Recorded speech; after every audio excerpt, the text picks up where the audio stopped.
Welcome back to Not a Straight Line with me, Pete Daly-Dickson. This is the show that explores the non-linear journeys of artists and entrepreneurs to inspire you as you zigzag through your own non-straight line life. And this week I had a transformative conversation with the inimitable Phil Dobson. There's only one thing you need to know really about this episode before we start, and that is that the first thing I did after I finished recording it was to message Matt, the profoundly talented audio engineering wizard behind every episode of Not a Straight Line. And I said to him, Matt, I want to rearrange the publishing schedule and get Phil's episode out as quickly as possible. You'll hear what I mean soon enough, so let's not hang around any longer.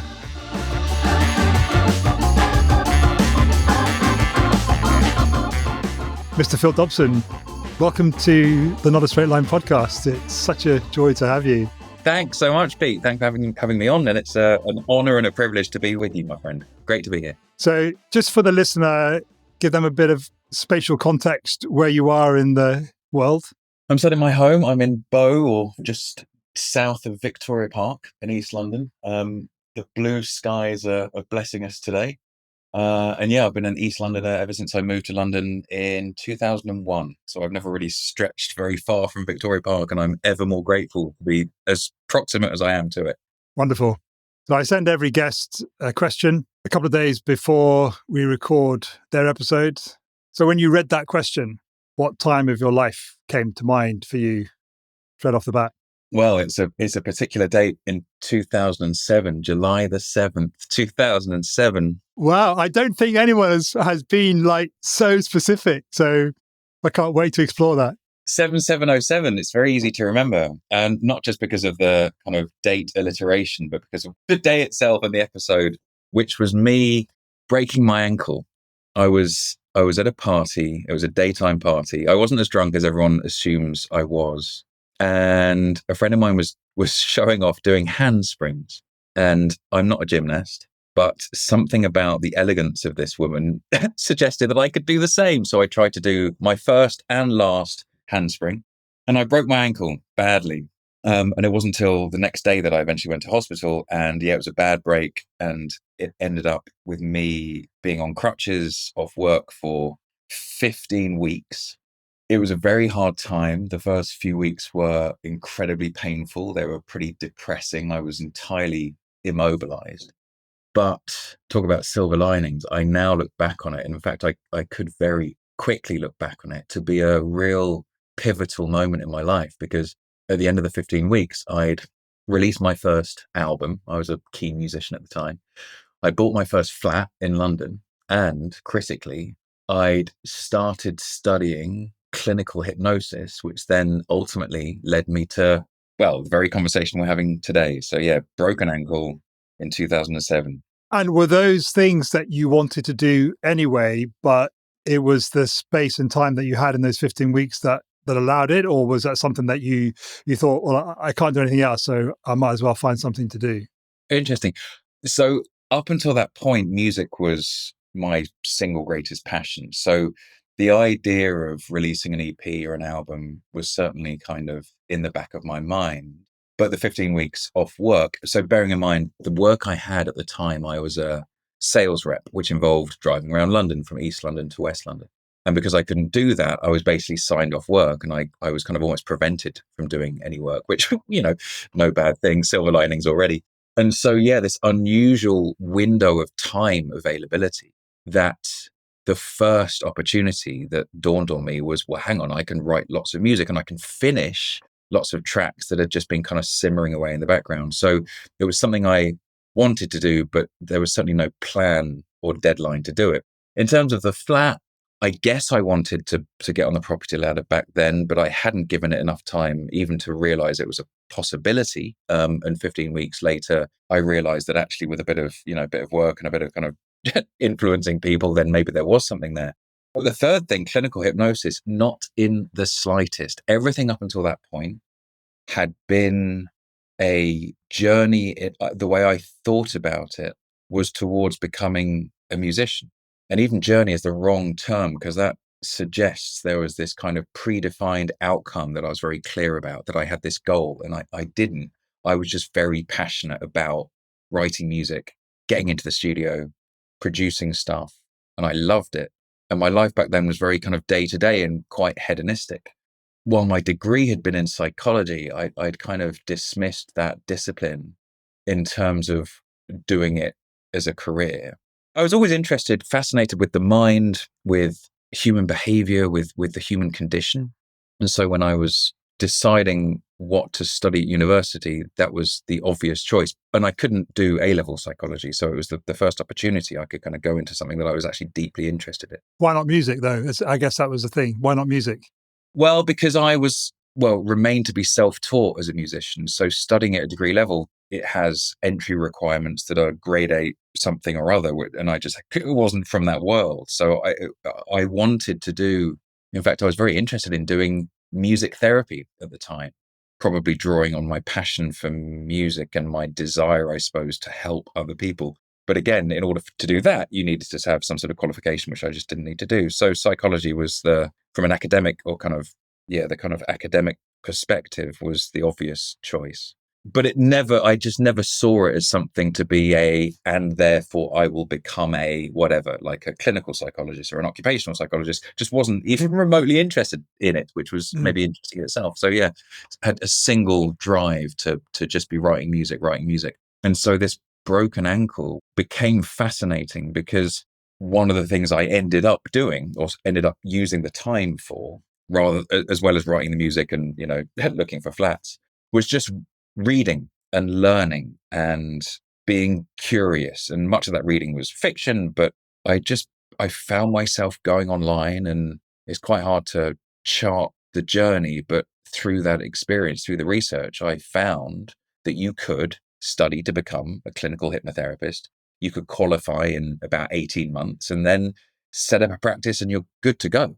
Now, all of the psychology disciplines that I was aware of up until that point were like another 3 years or 4 years, right? So it just didn't seem practical, where suddenly it's like, hang on, this sounds really interesting and a very practical route to starting something completely different, right? And at that point, turning music into a career, like beyond just writing music and gigging and producing music, I'd started the exploration as to, well, what jobs are there that aren't just being a musician? So I was looking into teaching music technology, into teaching people how to, record stuff. And I qualified in that sort of up to a point, but I was at that position, I suppose, in my life, realizing that the sales job I had wasn't fulfilling. The life I had was great fun, but also wasn't really fulfilling in that kind of, what I'd now define as kind of eudaimonic well-being, that sense of purpose and meaning and impact. I was just having a lot of fun.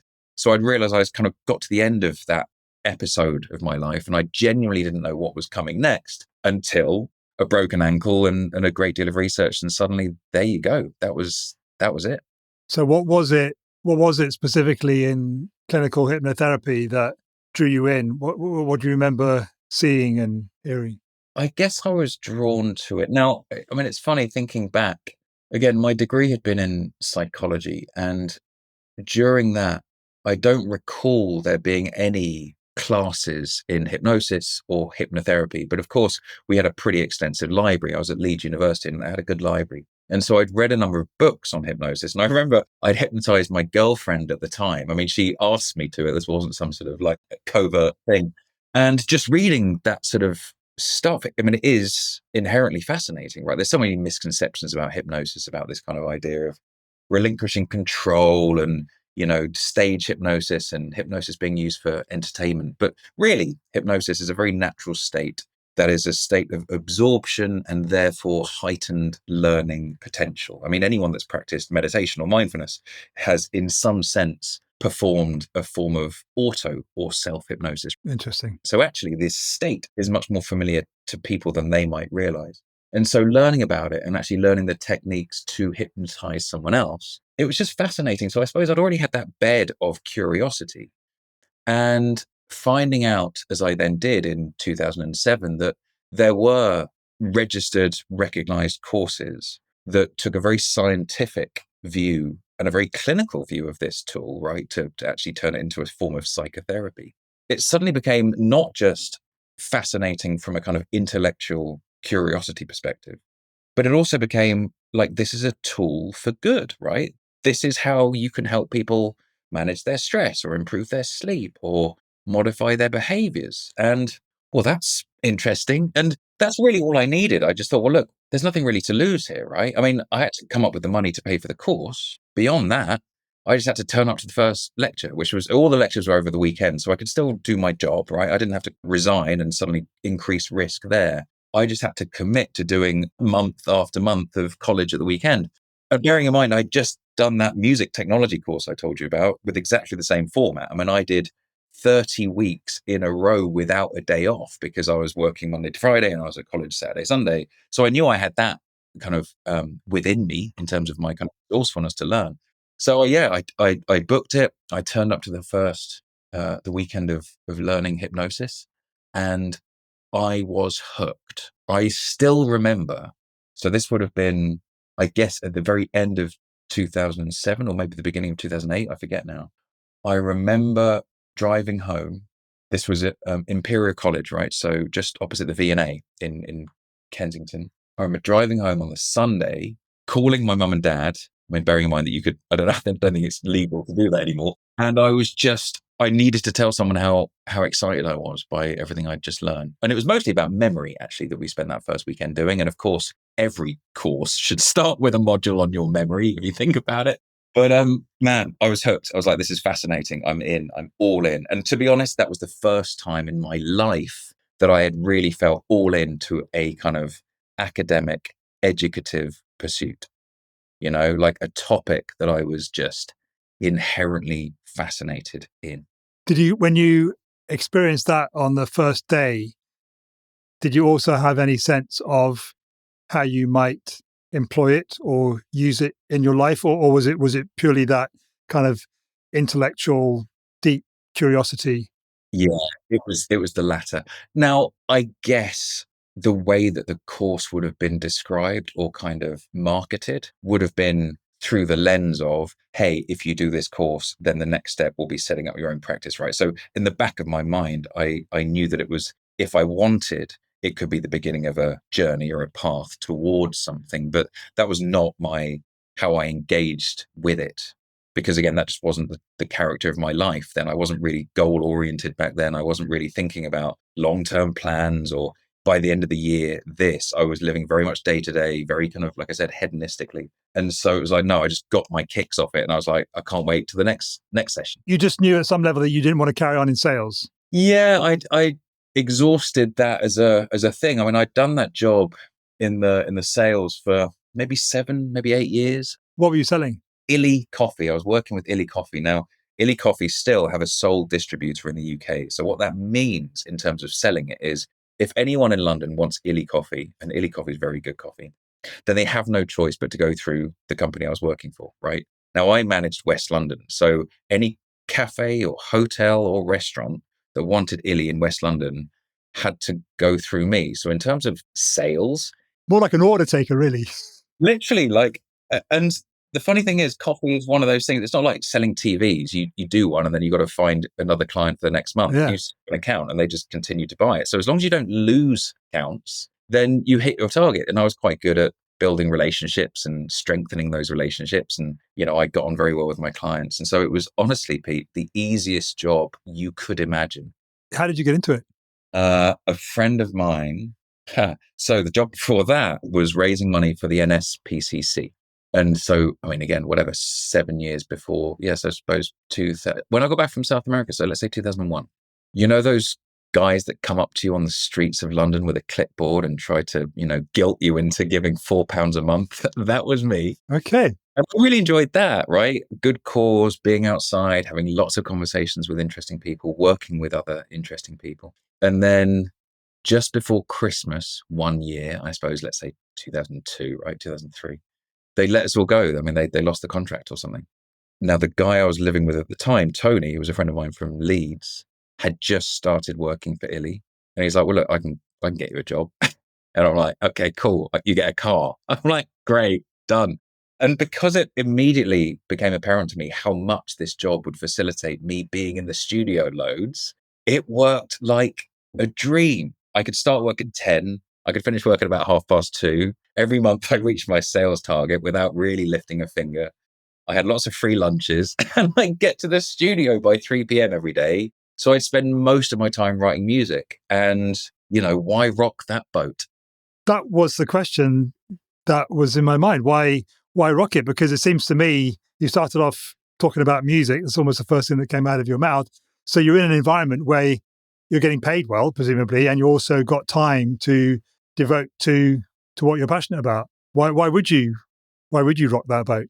After a number of years doing this, it became more and more apparent to me that just because I was having a great day-to-day, week-to-week experience, it's not necessarily the recipe for a happy, fulfilled life, right? I mean, now I do what I do and I've read what I've read and I've continued to research psychology and neuroscience and all this sort of stuff I'm sure we'll eventually speak about. I can describe it in different lenses, right? I had hedonic well-being, but I was lacking eudaimonic well-being.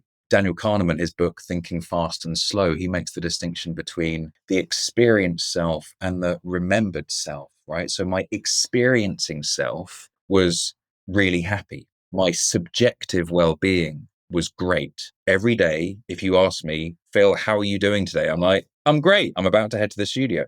But the eudaimonic, the reflective piece, what impact am I really having? Am I using my brain? Am I being challenged? Am I learning stuff? Am I creating an impact? It's like not in the slightest.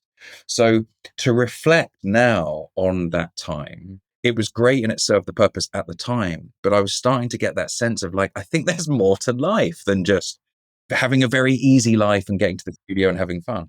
And how old were you when you kind of were getting to that stage? I mean, late 20s into my early 30s, right? So yeah, still having a lot of fun, but just getting to that sense of, yeah, I think there's more.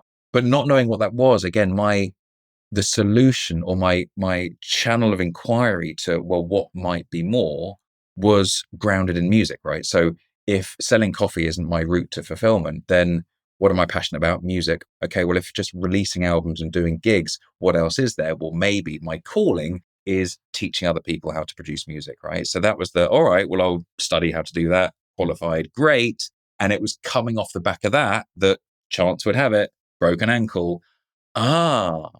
There's something I'd not even considered. And now here we are, still writing music, but things have changed. One of the really fascinating things for me in the conversation we've had so far is you've started with something which seems to be a fairly common, if not theme, then certainly something that comes up a lot in the conversations I have with my guests. And that is that it was when they either accidentally or purposely had space in their lives, however that comes about. I'm thinking of one a few months ago. She went traveling for 3 months and came back, and you there was broken ankle. You had 15 weeks. You were literally immobilized. You had space to think and be differently. That's the observation, and I'm trying to see if there's a question behind there. With what you know about the brain and whatever, can you reflect on that with me, and maybe we can kind of figure stuff out? This importance of space. Yeah, I mean, there's so much I think that can be said about it. The first thing might be worth nodding to, especially now, is everyone's really busy, right? So if you think about the experience most people have of time, because of their busyness and their inboxes and their packed schedule and their next meeting, their classic or like their standard unit of subjective time is a busy day and maybe a busy week. Months don't quite register, and quarters and years even less so, right? So we're busy and time is very fragmented because our attention is very fragmented. And what that does in some sense is it narrows our thinking, right? And we only think about things that are quite urgent. We tend to lose perspective by definition. And so when you either choose to or you're forced to kind of just put all that stuff down and remove yourself from the busyness and the urgency and the demands of the outside world. And sometimes, yeah, it's when you go traveling, or it could be break an ankle, or it could even just be you go for a very long walk. the first thing that happens, which I think is absolutely crucial, is that kind of nagging the demands of the outside world stops. But then neurologically, what happens, which I think is really interesting, is your executive network becomes a bit less active. And that's the kind of frontal linear execution part of your brain. And what we call your default mode network becomes more active. And your default mode is, as the name suggests, the mode that your brain defaults to when it's not actively working, when your brain becomes a bit more of a parallel processor, right? The reason we have good ideas in the shower or in the bath or on a walk or indeed in our sleep is because our default mode network has become more active. So that removal or space or perspective or time to think or mental downtime, call it what you want, is necessary for these creative sparks. Now, that's applicable when you're thinking about problem solving over the next week. But when we expand what we're talking about to your life and your life path, for you to deeply reflect on what really is important to me and how am I really getting on those kind of metrics? And am I fulfilled or am I just busy? Right? All of these things suddenly become so much more obvious to be able to notice. So, yeah, space, downtime, space to think, removing yourself from the busyness of day-to-day life, I think is absolutely critical, not just for well-being, not just for problem solving and creative thinking, but for these deep, sometimes life-changing insights that, we need to have with some regularity. Otherwise, the risk is it's just more of the same, more of the same, more of the same, and onto the next very long to-do list. And you spend your life just like ticking off quite small, often incidental things. Yeah, I've heard it said, Phil, you tell me whether you agree with this or not, that and the quote is in the context of CEOs of companies. I've heard it said that the most important work for a CEO is to think. I thought about that as you were talking there. And really, if we were to think of ourselves as CEOs of ourselves, that there's no one else. The CEO is responsible for the company. Well, there's no one else that's responsible for us other than us. So in that sense, we are the CEOs of ourselves. It could be argued that the most important thing for us to do is to think. Yeah, I agree. And I think that you can add some details or some notes to think, because it's not just to think, it's to, what are the subdomains of thinking? It's reflection, it's decision making, problem solving, learning, adapting, even things like planning. All of these things are subcategories of thinking in some sense. And CEOs, leaders, managers, all of us would benefit if we had more time to do those things. We'd become more self-aware. We'd become more likely to be able to make decisions that are genuinely in our best interests. We'd feel less busy because we would be. We'd make better decisions. We'd solve more problems.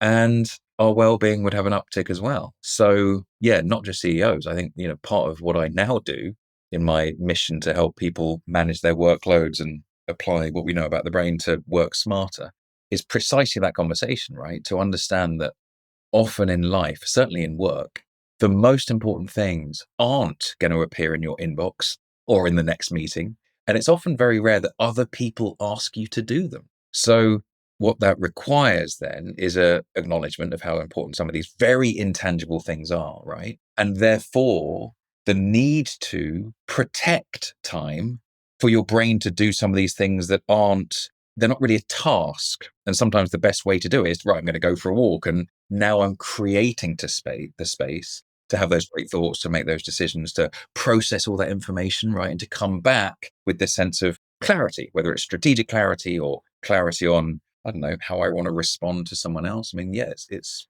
so important for everyone, I think, to understand. So what would you say to me or the listener if we said to you, you don't understand my life, Phil. I just don't have any time. Yeah, well, I'd say a few Well, things. you say, but that's bollocks in a nurturing kind of way, of course. Well, I think, there's that thing that, everyone has the same amount of time and stuff. And I think there's something to be said there. I think I try to provoke a reframe that your most valuable asset is not your time. It's your energy and your attention. And when you are very busy, it's easy to feel that the solution to that busyness is time management and creating productivity hacks that means you can just tick off lots of tasks. And it's like, no, that's not really the most resourceful way to think about it. In fact, it's to think ever less about time management and task management and to think about, right, what are my desired outcomes? What are my goals? What really is me creating the greatest value? And then it's back to that conversation we've just had. Sometimes the best use of your quote unquote time, but really the best use of your brain, is the creation of space such that you come back and you're making better decisions. I mean, there's a great book called Measure What Matters. And there's a quote in there by, I think it's written by a guy called John Doerr. And he basically went to the point that when you start off in your career, you're paid for or you're rewarded by the quantity of work that you do, right? And of course, therefore, time management becomes key. As you progress through your career or through life, you're more valued by the quality of your decisions, right? The quality of your work. And that, again, it's no longer this like get lots of things done and get to the bottom of ever longer to-do list. It's like, no, elevate how you're thinking and how you're working. So the solution to I have no time, it's to, well, rethink how you're working so that you're thinking less about time and more about output, outcomes, value creation. And therefore, once you've done that, you'll realize sometimes the best use of your time is to go for that walk, to stop emailing, to stop replying to text messages, etc., and to create that space for that maybe life-changing insight or that the solution to the problem that you never would have come up with had you have just spent the day sat at your desk ticking off little things. That's brilliant. Thanks, man. You should go into organizations and help their employees use their use. Oh, sorry, that's what you want to do. You mentioned music quite a bit in the conversation just in the last half hour we've been chatting. When did that first materialize in Phil, and in what kind of way? Good question. I mean, I think my instinctive answer is, well, actually, my brother first came home with an acoustic guitar he'd bought off a mate from school. And he was, I suppose, 14 at the time, so I must have been 12. So I guess my first exposure to a guitar was then. And I ended up very soon playing it more than him. Before that, I suppose, I remember there being keyboards at school, and I got more joy than one might expect from learning how to play Christmas carols, like really basic melodies on a piano.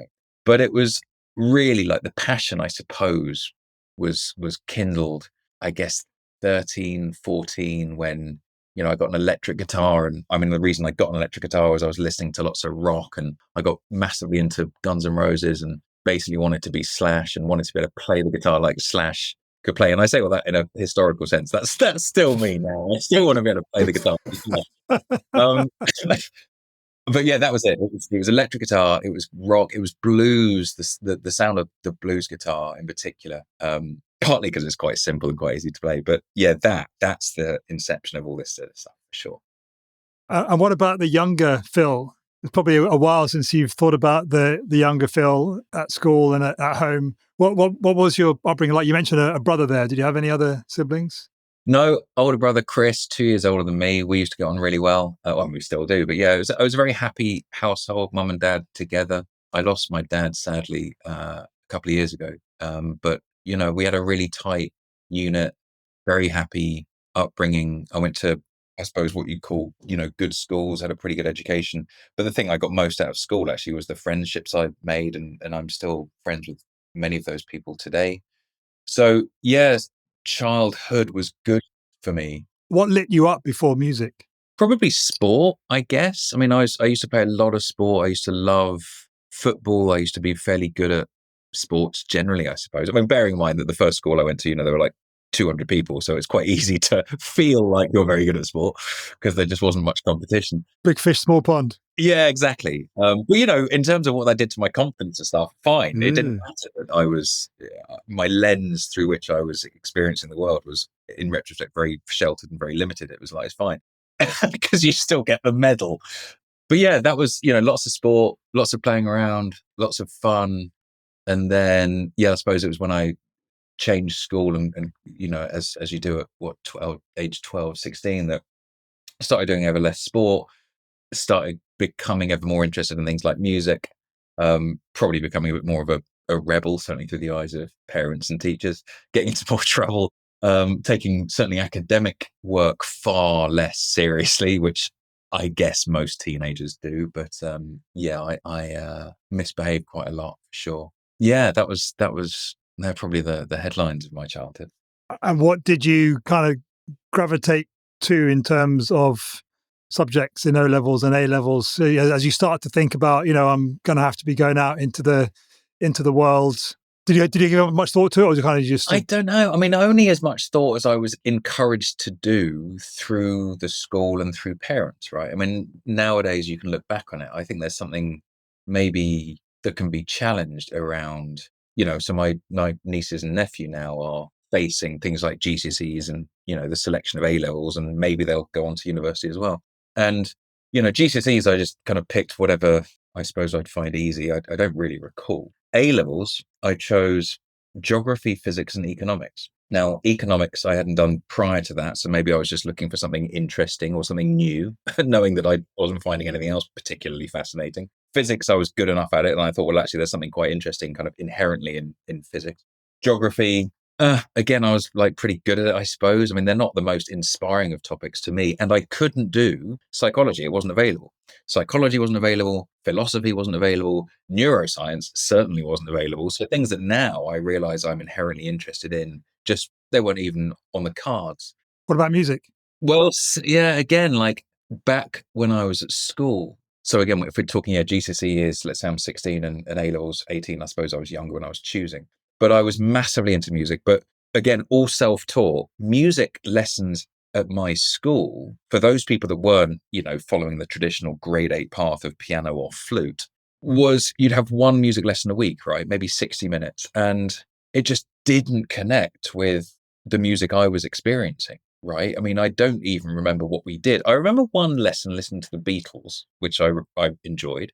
And I'm sure that I imagine we learned how to read music and, treble clefs, bass clefs, but none of that stuck. Still to this day, I can't read music. I mean, guitar you can all do through tab. And now I've trained my ears that I don't even need that, right? So, and I think music to this day, I still think that it's kind of an anomaly, the way music is taught in the Western world. Might be a too broad a category here, but I still remember having so many conversations. Let's say I'm 17 again, and this is when I'm really passionate about music. I'm doing lots of gigs. I'm learning really for the first time how to improvise, like being able to jam, which I still think to this day is one of the most valuable things and enjoyable things about learning an instrument. And I'd be having conversations repeatedly with other musicians, some of whom were like, oh, grade 8 piano, right? So they might call themselves a musician, but talking about jamming, improvising to them, you could see it in their face how petrified they were of it. It's a bit like talking to an actor about improv.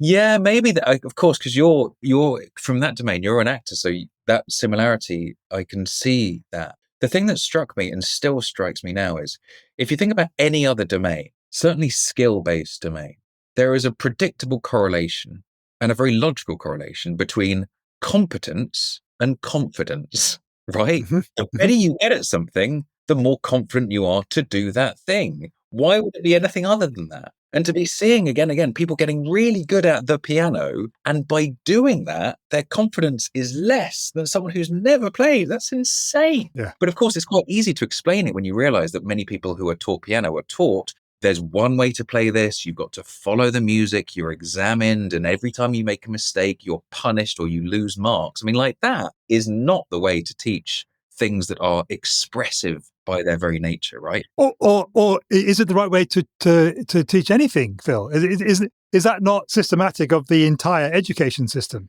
Yeah, 100%. And why, things like creativity gets suffocated and why divergent thinking gets suffocated. And in fact, Tina Selig, I think it's Tina Selig, one of the Harvard professors who runs online courses in creativity, she makes an interesting point that how in school, talking about creativity and creative thinking in particular, in school, repeatedly we are asked, 5 + 5 = what? And of course, there's one answer.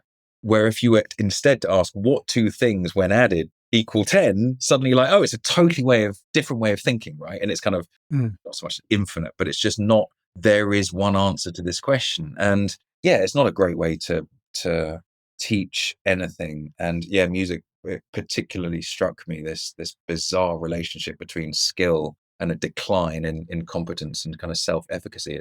It's peculiar. So yeah, back to your question, the way music was taught at my school was certainly not accessible or inviting or useful unless you were already learning the piano, in which case you didn't need to come to that lesson anyway, because you had all your one-to-one tuition. So yeah, music was very much an exercise in going reluctantly to these lessons. And then in the evenings, me, Ed, Tom, Elliot, hiring out the music room so we could jam and we could rehearse for our next gig, like in complete opposition to the different ways of learning, right? One of which was formulaic and ineffective, and the other one was just purely experimental, play, just make lots of mistakes and figure it out as you go along. You know, we probably sounded awful, but we loved it. There's a lot in there.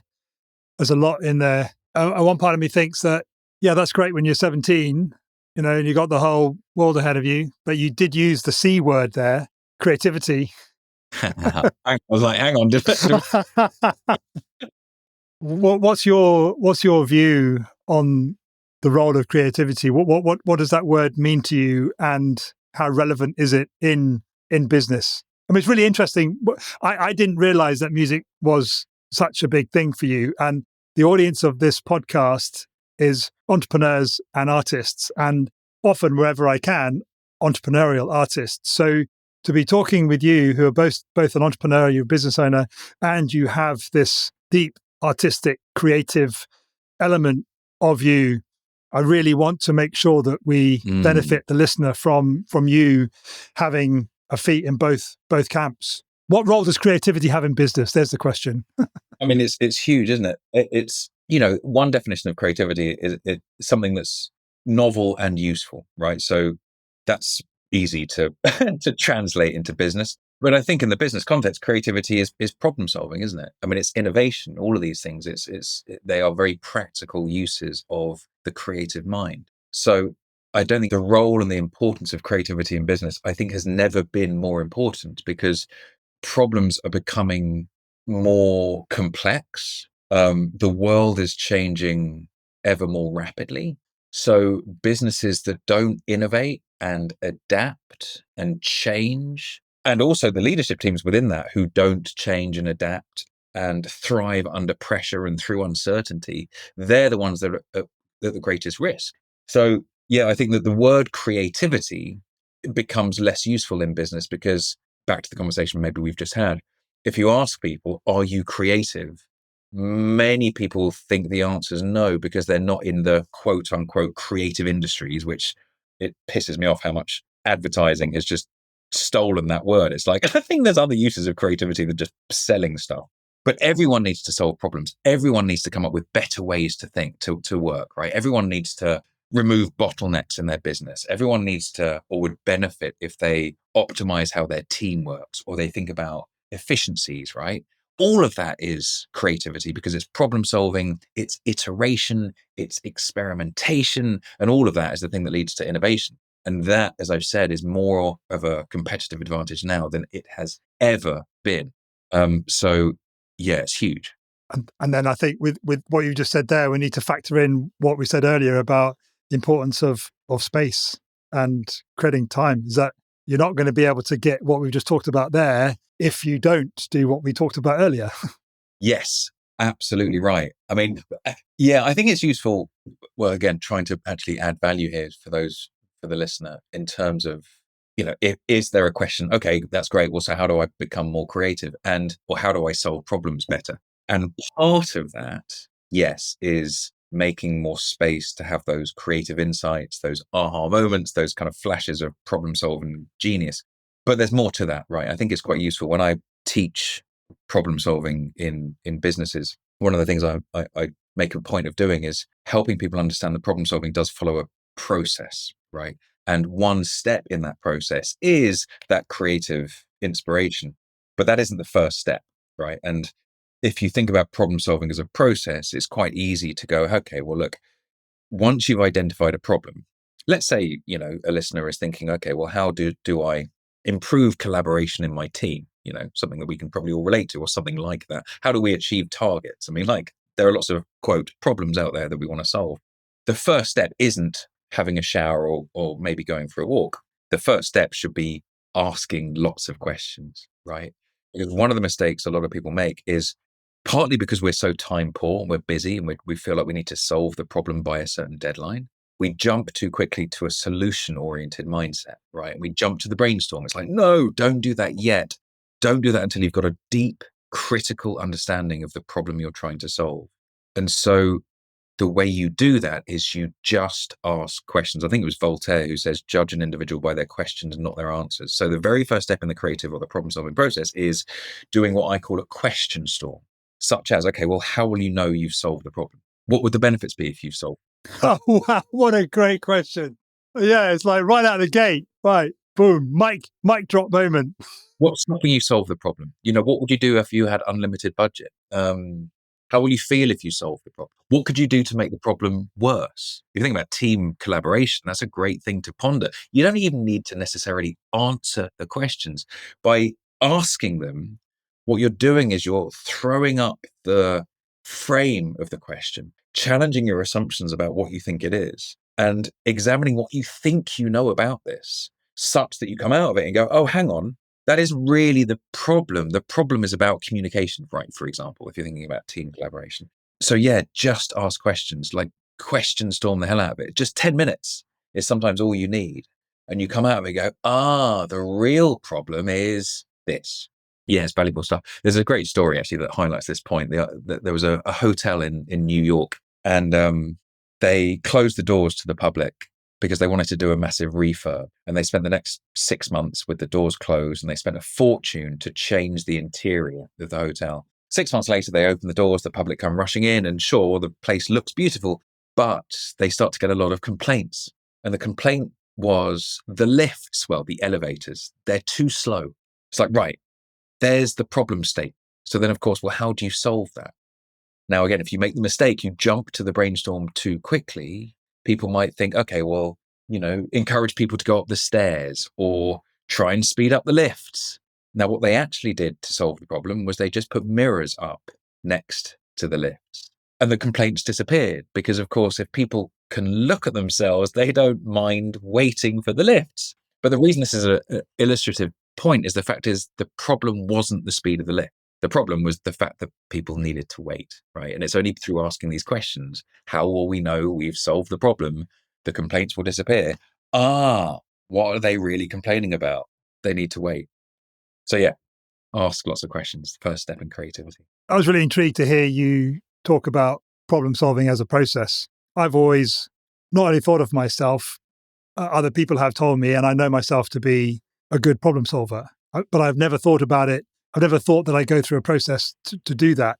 Can you only problem solve with a process, and a good problem solver is doing that intuitively? Or do you think I could be a better problem solver if I approached it as a process? Both. I think we all solve problems intuitively following a process, even if it is unconsciously. So just to put that into kind of context, it's hard to implement a solution before you've decided what the solution is, right? There has to be some linearity to it. But if you break it down into a process, if you kind of understand and appreciate the different steps consciously, then you're in a position where you can dedicate more time or energy to each step, trying to make each step even better, which means the chances of that final solution being more elegant or more effective or more impactful, I think will just be improved. So to break it down into, I think what are the simplest 4 steps, and you can describe it in 6 or 7. And the more you actually apply things like neuroscience and behavioral economics, the more it actually becomes even more complex into a 10-part process. But breaking down just the basic 4 steps. Step 1, reframe the problem. Again, asking questions. How will you know you've achieved it? What would you do if you had a limited budget? What advice would you give someone else? All of those questions, right? So now you've got a really good idea of it. Step 2, now you do your brainstorm. Generate ideas. Come up with as many solutions as you can, right? There has to be that stage, like in lateral thinking, right? Brainstorming, great. But asking the questions first, you know that you're brainstorming about the right thing. Exactly. Because otherwise you'll come up with lots of great ideas that will never really solve the problem because it's not really pointing at the right thing. So yeah, step 2 is come up with lots of ideas. But then step 3, which often is done within that same step, and there's a mistake here, is the processing of those ideas, right? The consolidation phase. Or put in the kind of, I suppose, creative thinking terminology. If stage 2 is divergent thinking, right? Brainstorming. Step 3 is convergent thinking. When you go, all right, let's put all this down. What do we notice about the ideas? Are there themes? Are there similarities? Like, this is when we start to evaluate the ideas. This is when having a shower or going for a walk or sleeping on the problem is immensely valuable, because that's when you go back into your default mode network and your brain starts to form associations, starts to see links, and starts to gain insight, or in some sense, extract meaning from this vast quantity of kind of data, but information, right? Information processing. So that's step 3. And then, of course, the final step has to be implementation and iteration. I mean, I suppose this is when you realize there are lots of steps, but like, if you don't implement, then, great ideas often gather a lot of dust, as we all know, right? So that final step, it needs to be implemented. And a lot of people let themselves down because they don't have the confidence. Or back to your point about kind of business and circling back to the idea of play and experimentation and making mistakes and willing to fail. Businesses that work to very strict targets and very short timelines, and, people are rewarded or punished based on, I don't know, weekly targets. Well, is there enough space to experiment and iterate and maybe fail? Well, not really. So if that same business has innovation as part of our DNA, you're like, well, really?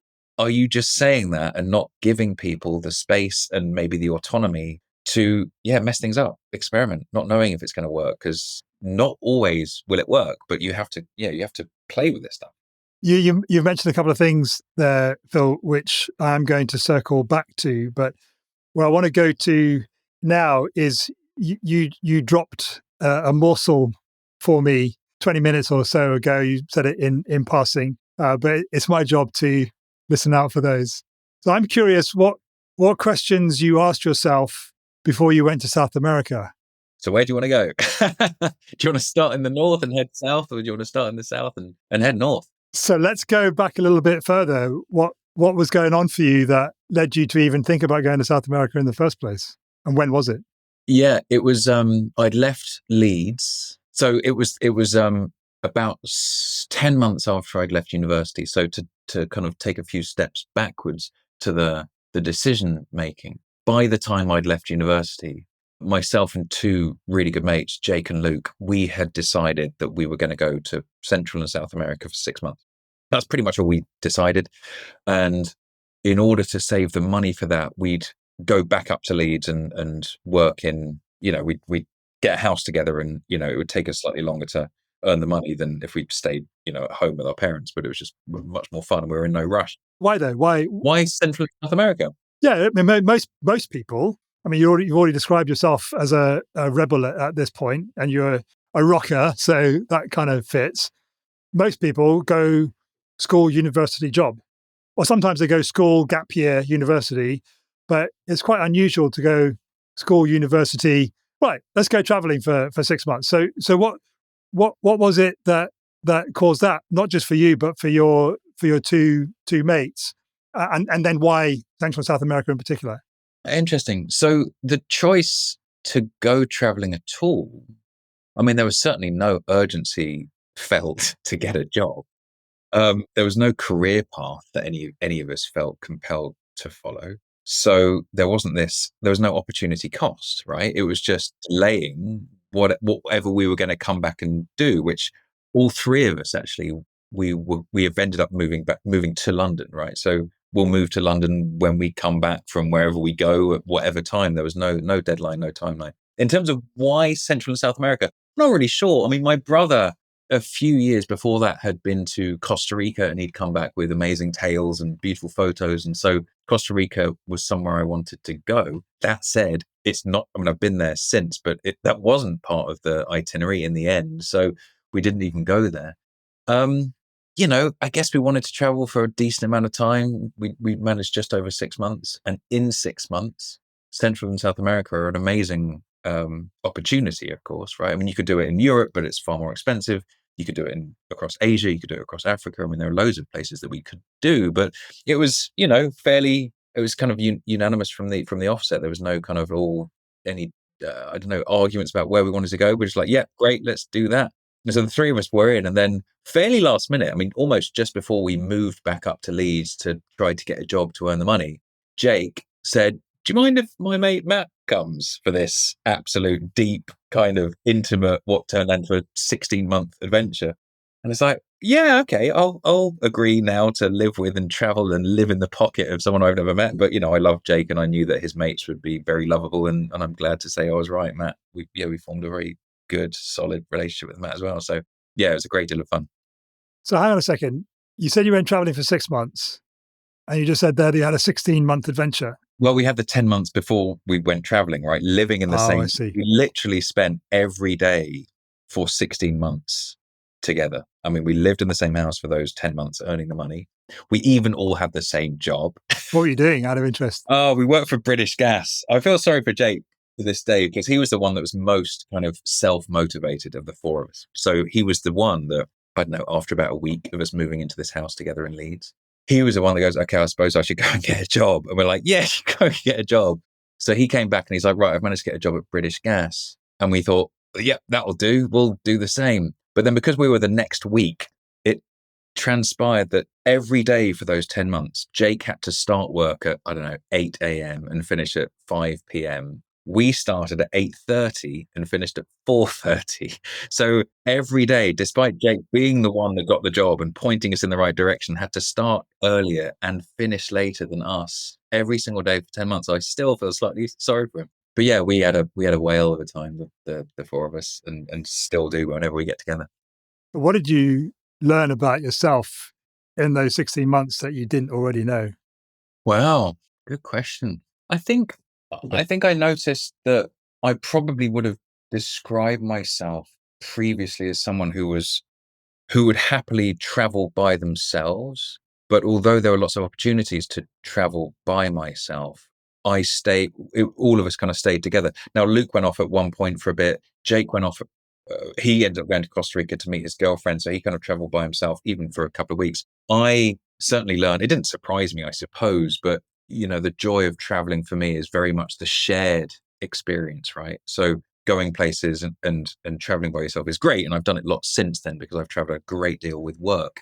But given the choice to be there with someone, to share the experiences with someone, it just adds so much more to not just travel. I think this is true of life. So I suppose that was something that I've reflected on at the time and maybe since. And I don't know, I've not really realized this until you've asked that question. But when I left, as in when I flew, I had no idea about what I would do when I came back. But by the time I came back, I had this vivid idea. Plan is probably too strong a word, but my intention when I came back was to move to Brighton, live by myself, and write a book on how music affects the brain. Now, this is kind of interesting because I was obviously into music a lot and my degree had been psychology, but I'd never before thought about writing. And I'd never really, of course, psychology is linked to the brain. It's the study of the mind, but the neuroscience, how it actually affects the brain, this was an unplanned insight. And of course, years later, I did end up writing a book on the brain. And there've been lots of books written on how music affects the brain. Oliver Sacks has written some. But yeah, so I suppose, having you now asked that question, I guess something formed in my mind, this slight increased clarity about, or maybe there's some sort of academic-ish calling, like a use of intellectual curiosity. And, here would be an interesting project. Now, as it was, when I came back, I didn't move to Brighton.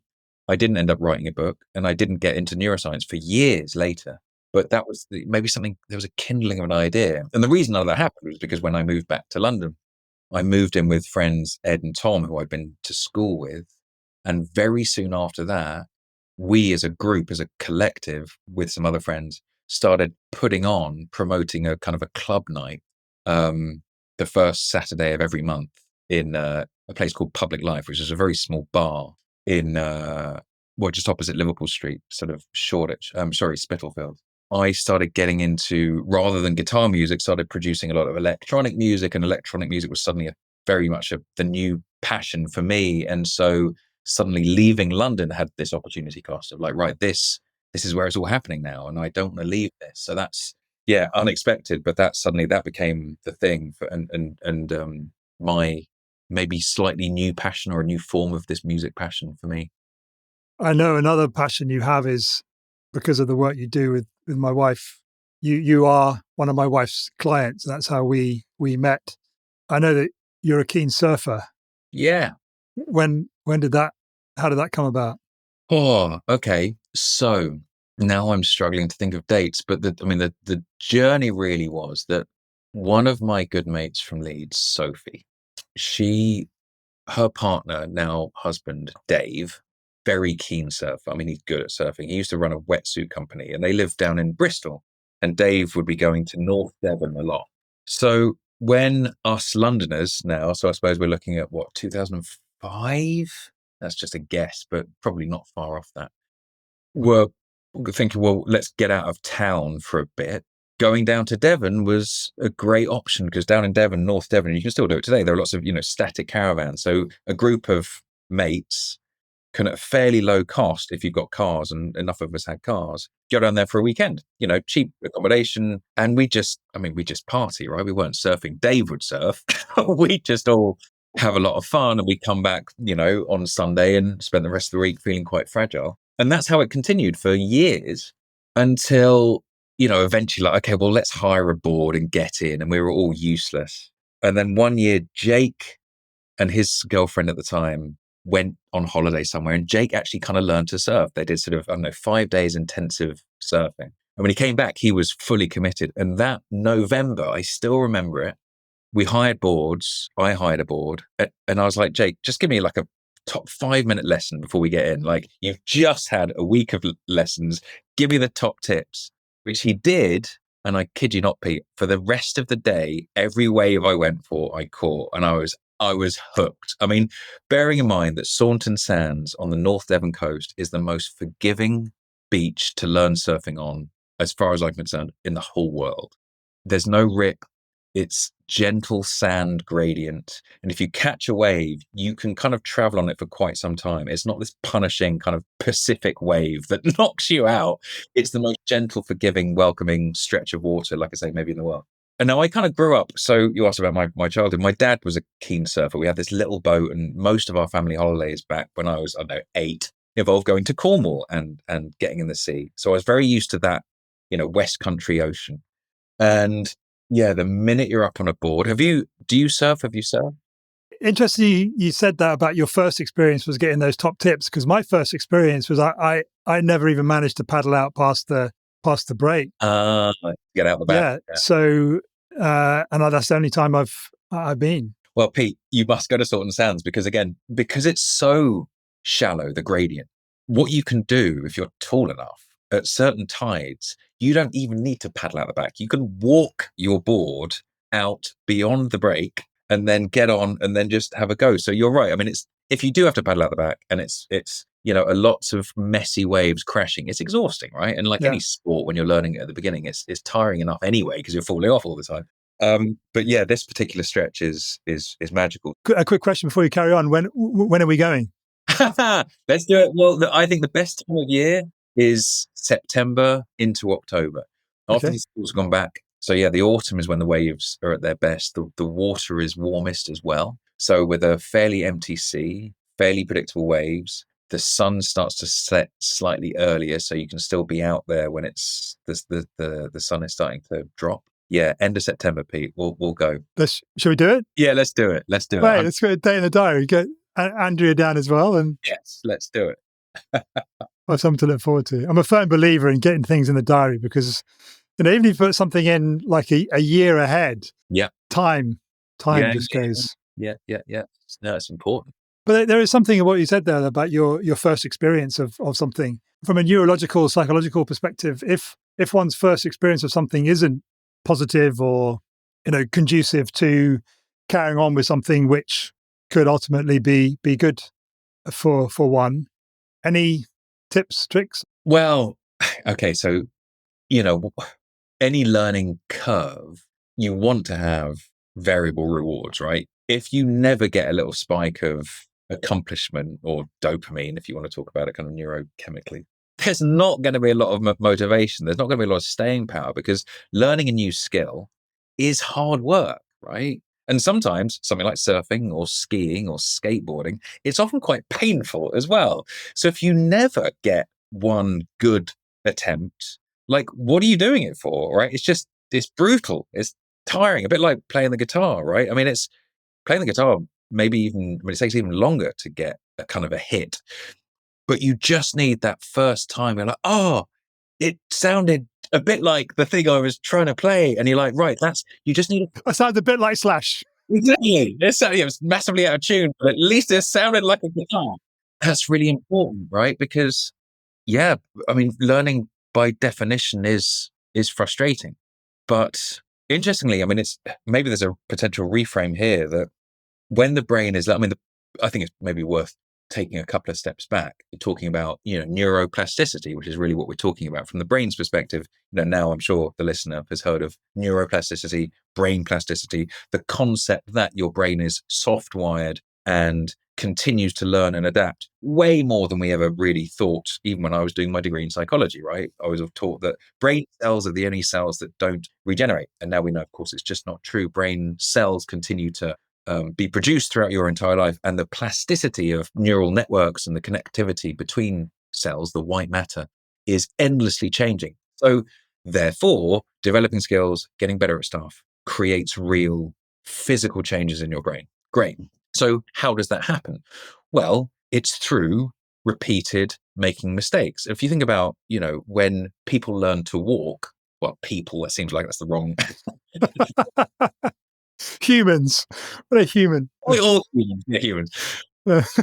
It's characterized 90% by failure, isn't it? I mean, that's what happens. And of course, it must be frustrating.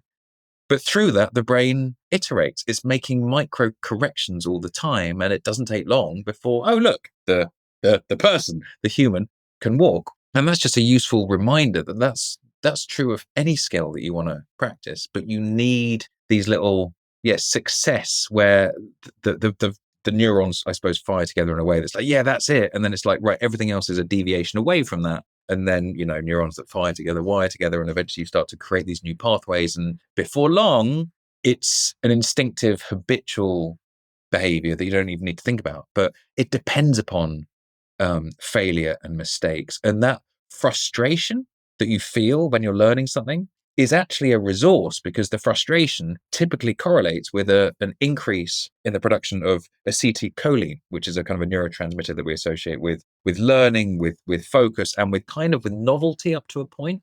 So in some sense, the frustration is precisely the thing that you need to feel in order to get the neural cocktail that then makes your brain this hyperplastic organ.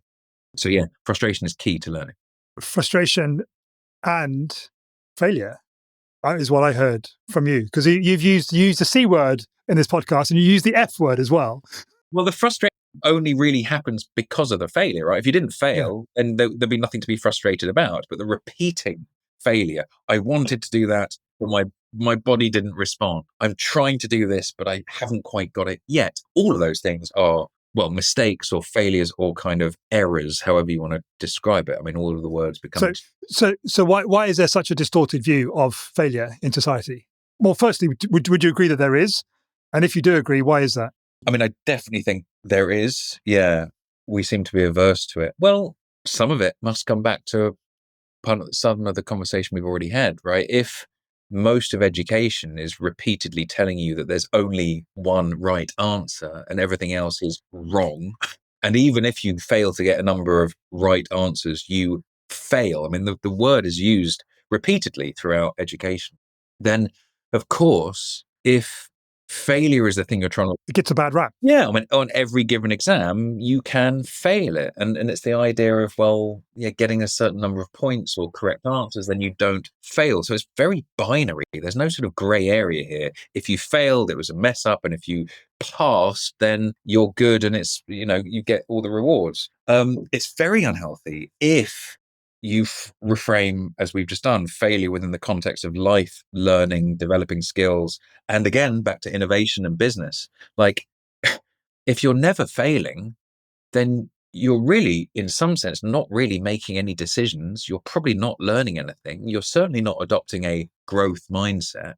You're not adapting. You're not innovating. You're not iterating by definition. And that is a recipe for probably a failure in business, a very unfulfilling life. Yeah, it's a risky strategy. So it's almost bizarre. If school, or one of the functions of education, is to prepare people for life, then instilling in people how bad failure is doing them a massive disservice, because it's actually increasing their likelihood of, and again, I don't even want to use the word success, but yeah, it's risky stuff. Failure should be welcomed, and it needs to be seen as, it's no more than feedback. It's experiential wisdom. It's necessary. It's a prerequisite to learning, to developing skills, to wisdom, to improvement across any domain, whether that's personal, whether it's in business, whether it's whatever else. I mean, like, yeah, fail, make mistakes. It's a necessary part of life. So you're making an illegal phone call from your car to your parents. Yep. Day one of was it clinical hypnosis? Anyway, your hypnotherapy course. You're absolutely on fire with it.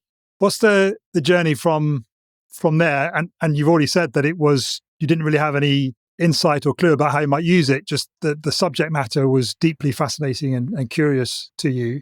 That was an 18-month course, you said? Yeah, more or less. Okay, so your ankle healed and you carried on selling with Illy. What was that transition? What happened as you were getting towards the end of that course? So naturally, because it's a very practical course, I started, needed to do a case study. So I treated someone for flight phobia, and that was a massive success. I then got my first client, and so back to studying or working at the weekend. So yeah, I was doing Illy Monday to Friday, and my weekends were becoming more and more the window where I could see paying clients. How did you find those, or how did they find you? That's a good question. The first one, I was invited to do a talk at the University of East London. And do you know what? I can't even remember what it was on, but I imagine it was hypnosis or something like that. I mean, I don't know what else it could have been on.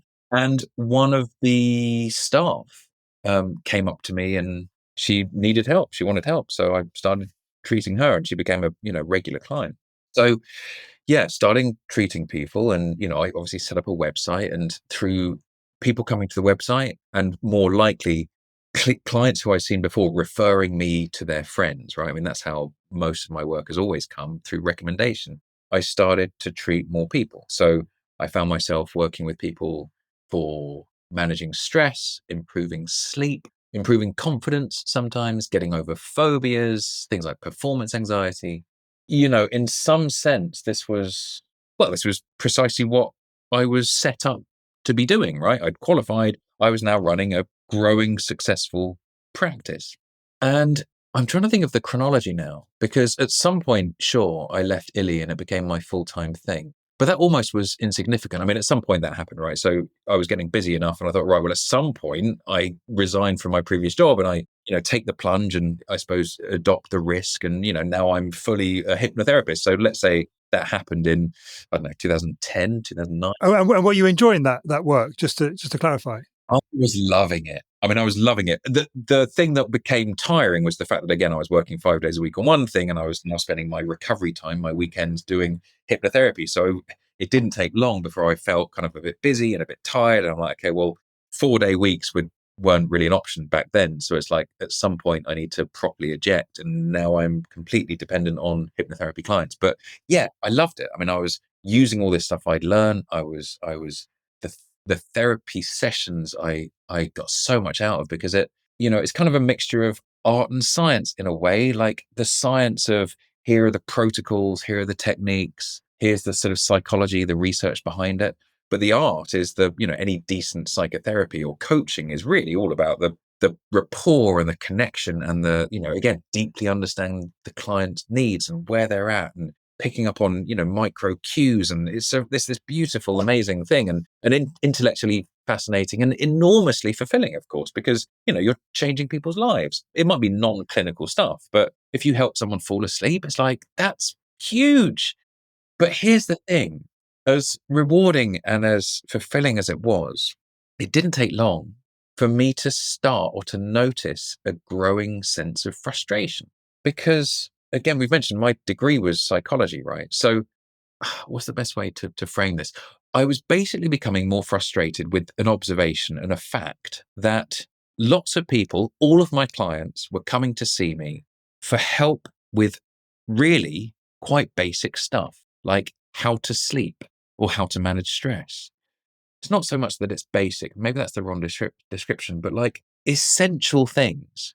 And the frustration, therefore, was like, how is it the case that we can get to the age of 40 or 50 and we've never been taught how to manage stress or how to sleep when we've learned, as I did, economics and geography and chemistry and all this other stuff, which is like, okay, maybe it's interesting or applicable up to a point, but hang on, what about basic stuff about how your mind works or how your body works or how to sleep or manage stress or all these things that suddenly dawned on me? It's like, what is going on?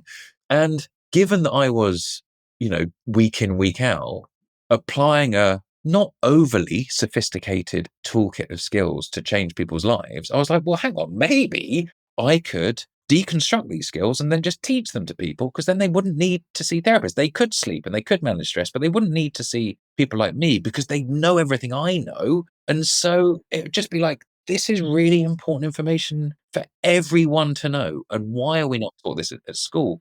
And I think the fact that I'd done my degree in psychology added to that context, because in some sense, I'd spent 3 years studying the mind, right? But I hadn't come out of my degree in psychology with useful tools and strategies to improve sleep and manage stress, like at all. I'd learned the history of philosophy and I'd learned all sort of about behavioral psychology experiments, but not things that I could apply to my own life. But the hypnotherapist toolkit, I was changing other people's lives and I was starting to improve my own life as well. It's like, okay, I need to teach this to other people. And so that's when a few things happened almost simultaneously. Number one, an equally enthused Phil was talking to his mate, Jake, who, we've already been to Central and South America together and we've learned surfing together. He had set up his own business by this point. And over a beer, I was talking to him much like I'm talking to you now, Pete. And he's like, well, look, why don't you do a seminar for me and the team? I'm like, let's do it. Let's do it. And so I then, for about 4 months, took on the project of, right, how can I decode and translate all the stuff I've learned through the eyes of a clinical hypnotherapist and translate it into things that are more universally accessible, right? Not presupposing that someone needs therapy, but instead going, why are these tools so powerful? And what are the potential applications of them? Because if you understand how to hypnotize yourself and you understand why certain visualization techniques work and why, how the brain responds to imagination and how you can use conditioning to affect emotional states, all this sort of stuff, like you're just going to find life easier and you'll probably be happier. And so, there are 2 things here then that became obviously very important. The first is that for me to understand more about these techniques such that I didn't feel an imposter teaching them, I needed to understand a bit of neuroscience, because I'm like, why are these techniques so powerful? Like, what really is going on? Because it wasn't covered in the course, the neuroscience of hypnosis and stuff. And that's what kindled what very quickly became a real passion for neuroscience and understanding the actual mechanics. But then, of course, I did my first seminar with Jake and his crew. And okay, that was huge because, again, much like that first weekend of college, I came out of that and I was buzzing. I was high. Do you remember how you felt going into it? How many people were in the room? 10, maybe. I felt very prepared. I probably felt a bit nervous. I probably felt, the mixture of nerves and excitement that is kind of what you want before you do something like this. In some sense, because I'd spent 4 months kind of creating this, I'd kind of scripted it. And I don't mean I'd memorized a script, but for me to translate the stuff into this presentation, this seminar, which I want to say was 4 hours. In some sense, I feel like it can't have been that long, but maybe 2, maybe 3. It was a lot for someone who's never done, a talk before. That was like the way I felt was necessary to solve it was to kind of write a book. Because I had to order my thoughts. Well, what would be the first thing we do? Like, what's the introduction? What's the journey that I'm going to take people on? What's the learning path that makes most sense, such that there's a linear learning experience, and we systematically go through certain techniques, and at the end of which they're like, oh wow, I've got a. I mean, I called the session Mind Tools. So it's like that was my approach. What are the most valuable tools for you to get more from your mind? And it includes learning self-hypnosis, and then systematically the techniques that you can apply within that state such that you improve performance, you improve sleep, you improve confidence, and everything else. So yeah, loved it and finished it. And yeah, I was buzzing. But what was interesting is how that sensation of, oh my God, that I loved that was so familiar to me, because that's how I felt after doing gigs with the guitar. Wow, isn't that interesting? I just didn't have a guitar this time. Everything else was kind of the same, right? I'd spent a lot of time preparing for it. It was really important to me. I performed. In some sense, I was up on stage. There was an audience. They were, I was taking them on this journey. And for years, that had been me playing the guitar with my band. And it was all very much music. And, you wanted the audience to engage and to love what you did and to be affected by it. And now this was me just talking to them, explaining psychological concepts and techniques and mind tools. And I got to the end of it, it's like, oh my God. So all that stuff I loved from music, that was the performance stuff, here's a totally different access point to that. One that I'd never thought about. And only through this learning hypnotherapy, becoming frustrated with the reality of education, chatting to my mate Jake, taking 4 months to go, okay, well, if we did have 3 hours together, what would we learn? Doing it, and they're like, well, that was amazing. And I'm like, yeah, it was, wasn't it? What's the generic doesn't seem to be the appropriate word to use, but what's the principle, if you like, behind your experience there that the listener, that me and the listener can start to take into our lives? This realization that you had that there's more than one way to. Oh, okay, got it. All right. Well, I think the principle there is, there's a kind of maybe answering this, or the way to apply it is a kind of a backwards engineering exercise. But in some sense, the way I describe it now is, number one, being very aware of your values, right? What is important to you? Because we've mentioned goals once or twice on this. And now, when I was a teenager, goals didn't mean anything. And now I think they're more and more important, especially the busier we become. But the first step to setting goals is, well, what's important to you, right? What do you really care about? What matters more than anything else? And if you're aware of that, it's very easy then to realize the multiple different access points to those feelings or those sensations. So I suppose in some sense, that's what I realized. Prior to that workshop, what I thought was my passion was music, but it turns out actually maybe one of the things that I loved with music is more of a value piece. And it was about, well, creativity, sure, writing a workshop is just as creative as writing a song. Performing, yeah, maybe there's a bit of that, because I definitely love being up on stage. I love running workshops and I love performing and jamming guitar.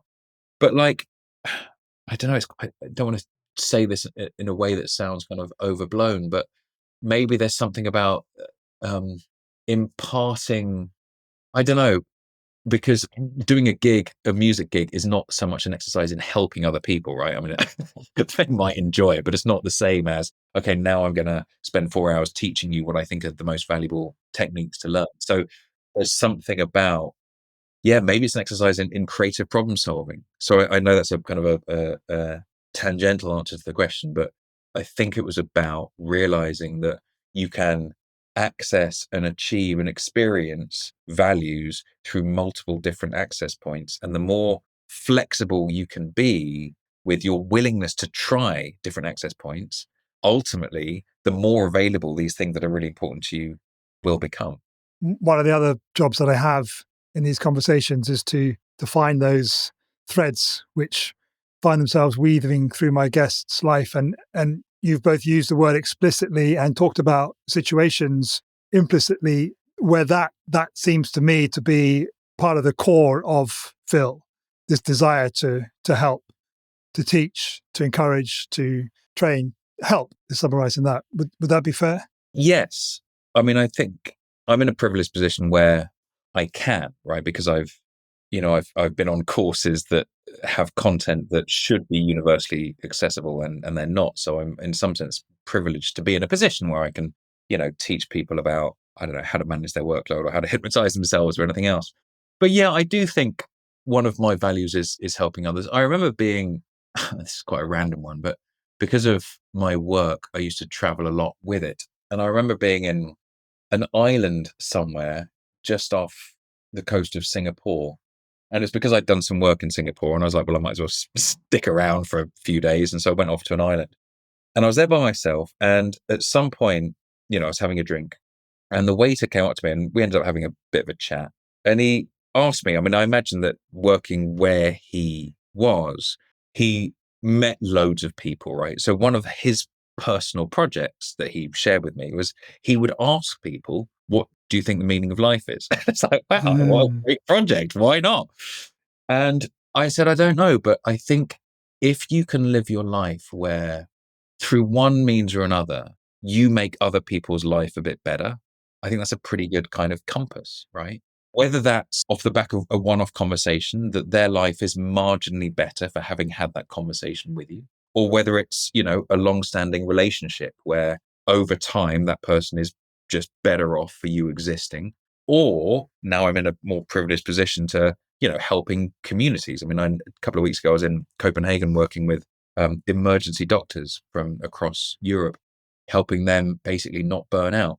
And now I'm in a position, again, I feel fortunate and privileged that I can, but I can devote more and more of my time in a kind of professional capacity to helping groups of people or industries of people. So yeah, it's always been core to me, but only I suppose since studying to be a hypnotherapist could I actually do it in a way that I think other people would acknowledge rather than just being, I don't know, yeah, treating people well. It's more than that. It's actually being actually making, trying to improve or even change their lives. But on one level, though, I guess you could argue that because that desire within you to help was so strong that could have pulled you towards the zigzag path that you did take. I'm always endlessly amazed at how quickly these conversations go. It's over an hour and a half we've been talking Really? now. Oh, wow. I'm not pleasantly, completely unaware of time. Yeah, well, that kind of is part of the theme of the conversation as well, isn't it? Kind of just let go of time, just be in the present. So you've done this seminar with Jake and his team. You've seen that you've got a pathway into a state that you previously thought you were only going to get from music. What's the journey in broad brushstrokes from that moment to what you're doing now? Well, the next significant event was doing a workshop for the Discovery Channel. So back with the Illy connections, one of my clients was, in a roundabout way, the Discovery Channel offices in Chiswick. And through that, one of my Illy client, David, was kind enough to introduce me to Judy Goldberg. Now, Judy was at the time the head of learning and development for Discovery Channel. Judy's now a dear friend. She's a absolutely phenomenal and wonderful human being. And she was the first person beyond Jake to invite me to do a workshop in a credible business. I mean, Jake's business is great, but Discovery. And they have, like many businesses do, Learning at Work Week. And through my initial introduction and connection with Judy, we kind of, just kind of hit it off, I suppose. We got on really well, similar interests. She's really interested in the brain and psychology and stuff. And so the next year when they had their Learning at Work Week, she's like, well, look, could you do a session for us or maybe two? And yeah, she asked me to do a session on using your imagination, which sounds like an exercise in creativity, but as much it was an exercise in, mental rehearsals and all that sort of stuff. So using your imagination for me back then was as much to do with brain programming and all this sort of hypnotic kind of stuff. But then the second session was called your brain at work. Now, this is interesting because this whole, again, we've mentioned this, that my initial passion or interest in neuroscience was a solution to a problem, which is, look, if I'm going to help people hypnotize themselves, and if I'm going to teach people all of the principles behind things like why hypnosis as a clinical tool is so valuable, I need to understand neuroscience to feel credible. Because I then became self-employed, right? I was now running my hypnotherapy practice. I then started to become very busy myself, right? Lots of clients coming in, and the practice was growing. And so I felt I need some tips becoming more productive. Like, I wonder if there's a science to that. And of course, I thought, well, if I understand a bit about the brain, that will help with this too. So without really thinking about this as a kind of commercial project, I had started to decode the neuroscience of productivity, or the way I framed it at the time is, how can I get 8 hours work done in 6 hours every day? And if you understand about the brain, that's much easier than if you don't. So this session for discovery, Your Brain at Work, was me going, okay, well, here's how you do that. Here's the science of improving your focus, increasing your mental energy, and getting 8 hours work done in 6 hours. So yeah, that was, again, a hit. And this is when all of the work started flooding in, because in that session was another friend now, Faye. And Faye was like, that was amazing. I'm going to have to introduce you to my friends at MTV. Oh, and at Jamie Oliver. So then I started working with MTV and Jamie Oliver. And Jamie Oliver was very much about stress management, right? In the restaurant industry in particular, we did sessions for years helping their leaders, their teams, their chefs even improve their resilience, manage stress. And then at MTV, and of course Viacom, they love the productivity stuff. They love the resilience stuff, but they started to ask me, what about creativity? Do you do anything in creativity? I'm like, oh, well, I wonder, because I've spent the last, 15 years writing music. And yeah, I've started to think about creativity as a process, much like we've spoken about on this call. So then, yeah, teaching them about the neuroscience of creativity and how problem solving follows a process. And so suddenly I found, only through really the demand of my clients, that I wasn't just teaching people how to hypnotize themselves. Suddenly there were these 3 buckets for me. I was helping people improve their productivity by teaching them the science of getting 8 hours work done in 6 hours. I was still teaching them how to manage stress and improve their resilience, and now what I describe as sustainable high performance. And creative thinking and problem solving was becoming a bucket in its own right. And so those 3 buckets, well, I suppose early on became, the brain workshops offering, really. And so, yeah, MTV became Channel 4. Then I started working with the Financial Times, just because my clients would leave one company and take me with them to another one. And then they're always recommending me other places. The BBC also were an early client. And then more and more, as I've said, traveled a lot. I started getting asked to go to, Singapore, or to Australia, or to, New York and stuff. And so, yeah, working with ever more organization. And then fairly recently, I suppose, within the context of this journey and this story, I was asked, a dear friend of mine from school, Ollie, who is an emergency doctor. He's been living in Sydney for, well, more or less since we left school, actually. And over the last 5 years, started running huge conferences for emergency physicians in terms of providing a platform for them to learn and everything else. And he said, look, would you be up for coming over and doing a talk on creativity? Because the theme for this year is about innovation in the medical community. And I thought, yeah, great. I'd love to. So I did that. And through that, met a couple of Dutch physicians, and a conversation again after the conference had finished, and we were at the sort of end of conference party and probably had a few beers and talking about maybe definitely having had a few beers, and as excited as ever talking about this sort of stuff. And yes, I was there to talk about innovation, but of course, resilience and stress and burnout in the medical community is more of a problem than it is in, Channel 4 or the Financial Times and Viacom. And so it was there that I agreed that, all right, well, let's try and solve this. Let's at least try and prevent it from becoming worse. Now, bear in mind, that was just before COVID, right? That was 2018, 2019.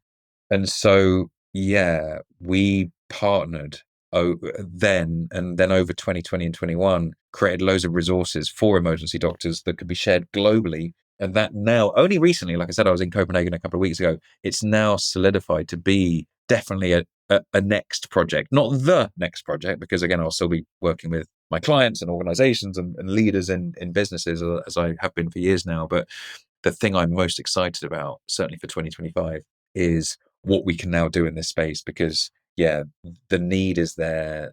The Back to helping people, right? The medical community have devoted their lives to helping us, and I've been on the receiving end of their care any number of times with the amount of bones I've broken and all that stuff. Now that it's funny. Right at the end of the conversation, we're doing a callback to the beginning of the conversation, to the broken ankle. Yeah, I you're love right. it. You're a better storyteller than me. Finally, thanks for all those tasks you put me in. And I can genuinely kind of, I mean, give back sounds a bit, like cliche, but I'm now in a position where I can teach them stuff that genuinely helps them improve their resilience, their well-being, and, ultimately then patient care. But, they deserve a bit of help and they need it. So, And in helping them, you are by extension helping more people. So you're kind of amplifying and magnifying your ability to help. yeah, It's kind true. of a beautiful way to kind of start to come to the end of this conversation. Yeah. I do have a question on behalf of the listener and myself. With everything that you know to be true about neuroscience, about the brain, about all the stuff that you've learnt on your non-straight line journey through life, what's the one thing that the listener and I can take away from this conversation which will have the biggest impact on our lives? I think, all right, the thing I think I will want to underline more than anything else is the fact that your attention is the most valuable thing you've got. We've kind of mentioned this earlier in the conversation. You mentioned about being time poor, and everyone feels they have a lack of time, right? They're very busy. We think our valuable resource is our time, but really it's our attention. Your attention it's everything, right? Everything that we really value in life, certainly in the cognitive realm, starts with our attention. So your attention is how you direct your brain, the most, sophisticated, complex thing in the known universe. It's the entry point of all sensory experience, all perceptions. It's the seed of learning and thought. It's the access point to all the relationships you care about. So your attention is the most valuable thing you've got. And in some sense, it's really all you've got. Now, if you take that, and if you're willing to come with me on this journey, even just a step or two, it's very easy to put that observation within the context of how we all now live our lives in an ever more distracted environment, right? We look at how we use our mobile phones now, how obsess over our inboxes and maybe social media. We think about notifications on all of our devices and the downstream effect on our attention and how fragmented our attention has become. And I think that provides the greatest opportunity for improvements. So if you feel that I'm really busy, or I never have enough time, or I feel fatigued, maybe emotional energy is lacking, the solution is, again, it's not about time management. It's about what can you do to start to reclaim your attention. And if we want to end this conversation with some practical things to think about, and I don't want to give people advice because, who wants advice, but start to rethink about how you use your attention, whether it's checking your phone before you get out of bed or still being on a device in the last 60 minutes of each day, whether it's really getting honest about how many times you unlock your phone, whether it's getting a bit more data oriented in terms of how many times you open your email inbox on any device, even multiple inboxes. Most people have more than 6 digital inboxes now. You can look at screen time. Now, screen time, of course, isn't just one thing. Lots of screen time is very resourceful and helpful and, calling your mum. But we as a culture, let's just talk to the listener as an individual. They have more control and autonomy over this stuff than many of us, I think, realize. And that would be my invitation to really acknowledge, accept that your attention is your most valuable asset, and then to do things differently as a result. Try to reclaim it. One of the things I think is most valuable for most people, that's more within our capacity than we might realize, is just starting to disable notifications. If your phone or your laptop or your watch is buzzing at you or beeping at you or, popping up every time someone sends you a message on any device, that is compromising your attention, your well-being. I mean, so many things, more than most people realize. I mean, it's destroying productivity, creative thinking, resilience, it's increasing things like anxiety, it's increasing things like learned helplessness. We're becoming a bit more depressed, we're becoming a bit more bitter. And it's easy to blame social media. I think that's too simplistic. I think the conversation really is about how you use your attention and the degree to which you feel you are master of it. So it is simplistic in a way because it devolves responsibility, and ultimately we are coming back to what I was saying about being CEO of our own lives. We are ultimately responsible. I can add to this bit of the conversation because I came across a tool recently which I've started using across all my devices called OneSec. It's one-sec SEC.app. And it's a Chrome and Firefox and Safari and Edge extension. And you tell it the websites which are problematic in inverted commas for you, but the email is one and LinkedIn is there.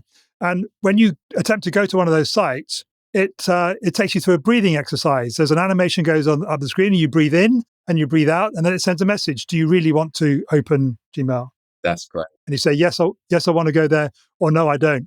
And it came out of a research project. So I think you'd be really interested in it. I mean, and saw the way that you responded to that. I love that. I mean, I remember years ago using something called Leech Block, which you could put a particular URL and you could get it to redivert you to something more useful. But in terms of saying no, take some breaths, I think that's way better. That's brilliant. I love it. And that's what I love about it. And you can actually, on your phone anyway, because it's a mobile app, you can set healthy alternatives. So you can plug a journaling app into it or something. So rather than going to Instagram or whatever, it can divert you to a healthy thing, which is proven to aid your mental health, not destroy it. I love it. Phil, on behalf of the listener and myself, thank you so much for not only your story, but also the practical help that you've given both of us in this call. It's exceeded my wildest expectations, and they were high because obviously I know you through your relationship with my wife. It's one of a wonderful conversation. And really, in return, how can the listener and I help you the most right now? Well, firstly, thank you, Pete. I've loved the conversation as well. It's gone quicker than I could have imagined. Thank you for having me on. It's been a real privilege. In terms of help, I mean, I don't know. Again, like following on from some of the things we've pointed out already, let me reframe that in terms of if I can help, then reach out. Again, what I do is I help people improve their productivity, their creative thinking, problem solving, their resilience. So if I can help you, listener, or maybe your business, your organization, or your team, then get in touch with me. How can they do that? I'm happy to give my email out. I mean, it's Phil, that's one L, at brainworkshops.co.uk. So Phil at brainworkshops.co.uk. Email me or hook me up on LinkedIn. And anything I can do to help, I'm here for you. True to your core. Damn right, man. Damn right. Till the end. The only other question I ask every guest is, whose non-straight line journey do you want to hear? Oh, that's an interesting question. Goodness. Well, there is a guy called Derek Sivers. Do you know Derek Sivers? Derek Sivers is already booked on. Is that right? Yeah. Oh my goodness. Pete, tell me, he is an endlessly fascinating dude. Do you know the really interesting thing about Derek is you can go to his website and it's convoluted to get through to his contact page. But when you get there and you jump through all the hoops, he makes a commitment on that page. He said, now you're here, if you send me a message, I respond to every single email that I get through here. He said, it might take a week or 2 weeks. And sure enough, he replied within a couple of weeks. And he said, I don't feel mentally ready. The rest of the year is full. I don't feel mentally ready to put things in the calendar for 25 yet. But when I am, I'll get back in touch and we'll book a date for a podcast recording. Yeah. That's amazing because he really does live and model the non-linear path. I mean, he is an experimenter, someone willing to mix things up and challenge the status quo. And he's fascinating. I mean, I've heard a couple of podcasts with him and Pete, if you get him on, please, I will devour it, and probably more than once. Okay. So that's back on you then. So that name's already on my list. So you're going to have to give me somebody else. Oh my days. All right. Well, I mean, I'd like to, and again, in the interest of it being thematic, a non-linear route. Sam Harris has had a journey that I'm interested in. Oh, Sam Harris. Yes, I do. But he's a neuroscientist. Yeah. Well, he's done. Yeah, a writer. He's What's his podcast? Making Sense. Making Sense. Yes, I know Sam. Brilliant name. Thank you. You don't need to say any more. I know who he is. He's on the list. Phil, once again, thank you so much for giving of your time and of yourself, for being open and vulnerable, and for sharing so much of yourself with us and everything that went with it. Thank you. Pete, my pleasure. Thank you so much for having me on.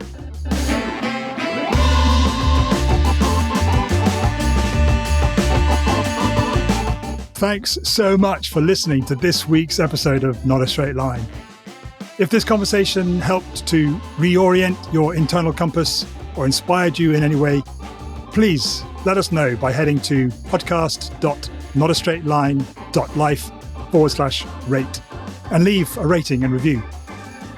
Thanks, as always, to Matthew Bliss of MB Podcast Services for his exquisite engineering of this episode. If you'd like him to help you with your podcast, contact details are in the show notes.